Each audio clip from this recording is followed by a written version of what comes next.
wiki ewedde ennaku z'omwezi 5 omwezi guno Minisita wa Kampala Minsa Kabanda yawansalesale wa wiki 2 ng'abantu bonna bakolera mu bifo ebitakkirizibwa beeseze mb'obassa ekyo baakugibwawo na kifuba. Kino Minsa yategeeza nga bwe kyali kigendereddwamu okugogola n'okulongoosa ekibuga. Kati olwaleero Sipiika w'olukiiko lwa KCCA Zahara Ruyirika yayise olukiiko lwa kanso eno mbagirawo okubaganya ebirowoozo ku kiragiro kino na butya minisita bwe yakituukako kyokka kimubuseeko okutuuka mu kisenge kanso eno mwetuula nga bakansala tebalabikako. Kino kimuwaliriza okuwummuza olutuula luno okumala eddakiika 15 n'ekigendererwa ekyokulinda ku bannaabwe.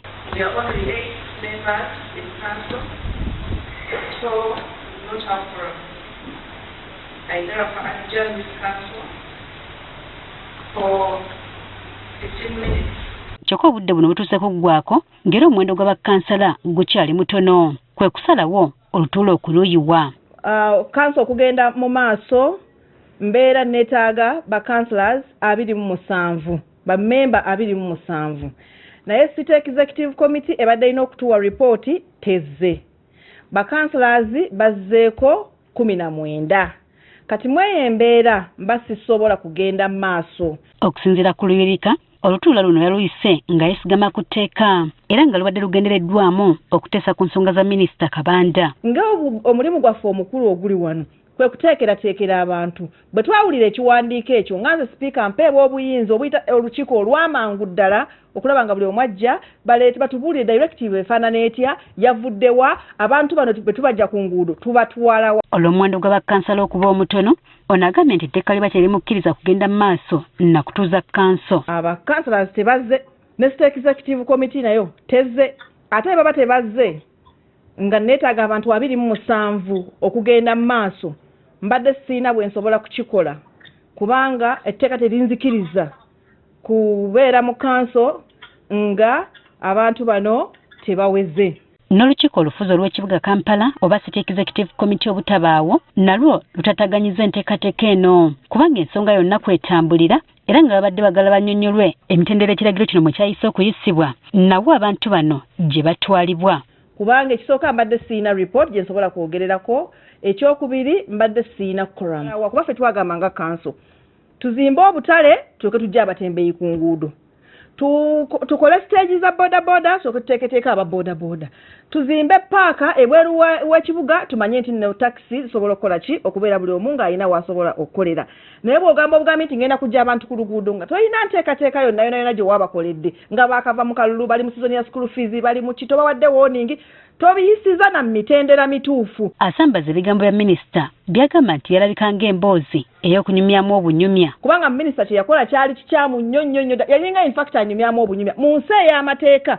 Minisita mukyala Minsa Kabanda yali anyumyamu mboozi, yali mu mboozi ku malwa wali nga atudde nayogerera ebigambo tebyali bituufu naye nga azanyira ku bulamu bw'Abannayuganda obulamu bw'Abannakampala naye nga alinga ng'ebyokusaaga kubanga ndowooza oba alina obusungu simanyi. Kati ensonga eno onasaba bakansala okugitwala mu maaso bagirwaneko nti kubanga nabo balina obuyinza. Muteeka bakansala basobola okukola petition ne bawandiikira office ya Speaker ne basaba kanso singa bategeera nti waliwo ensonga yaki ey'amangu eyeetaagibwa era ne mbadda mu bonnambiro ne mbasaba nabo bakikole.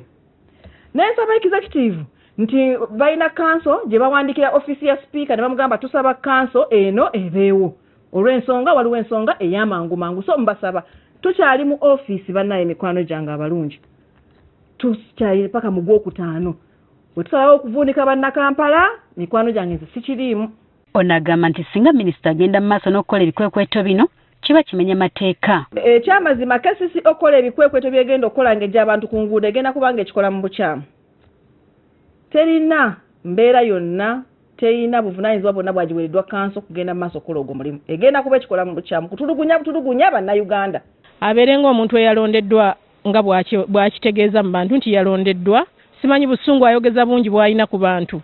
Muntu gwe bakalonda nga ddala yalondeddwa tasobola kuvaayo mu nnaku 6 nga bamulonze ate nga mu kitundu mwe bamulonze osanga singa yabadde ayogera ku Berubaga nze gyenva naye yagobedde ddala bali bwagamba nti we bamulonze. Kyokka yamyuka Sipiika wa KCCA Nasol Masaba agamba nti ekizibu kino kiri ddala ku bunafu bw'etteeka obutalambulula kwani alina buyinza obwenkomeredde ku kibuga. Era bw'ogenda mu kkooti bajja kugamba nti etteeka limuwa obuyinza kuba bw'osoma KCCA Act eyo mulimu akayingo mulimu section emu egamba nti minisita alina obuyinza okuwa ebiragiro ku nzirukanya y'ekibuga ye nga bw'alaba.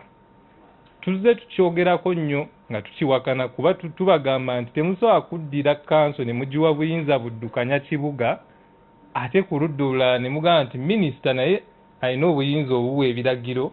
Wano wasabidde babeerewo ennongooseriza mu tteeka lino. Twandigenza at least ne basazaamu section eyo strictly ewa minisita obuyinza okulagira ebintu nga bw'abiraba mu mbeera za bulijjo. Kuba olaba Magezi minisita wa local government alina supervisory power naye talina buyinza buddukanya district. Abamu ku bakansala abadde bazze okukiika batubulidde obuzibu obuvudde bannaabwe obutalabikako mu kanso ya leero. Abantu bakyalina ebiwundu byabwe bye banyiga kirabika naye njagala bategeera obuweereza tukyali bakulembeze b'ekitundu kino be Kampala era tuteekeddwa okuba nga tukyateeseza abantu. Nsaba bannange bakkirize nti obuweereza bwaffe bugwako omwezi gw'okutaano nga guggwako. Of course tukimanyi nti abamu tebaayitamu, tukimanyi abamu baagwa kati balaba okuba nga bajja mu kanso nga tebalina hope yonna okuba ng'olaba ne Seeka yennyini tewali muntu wa Seeka alabiseeko. Kati ekirindiriddwa kulaba ki bano kye bagenda kuzzaako okulwanirira bannakibuga. Jennifer Kabale, Agafeeyo, ku Spark TV.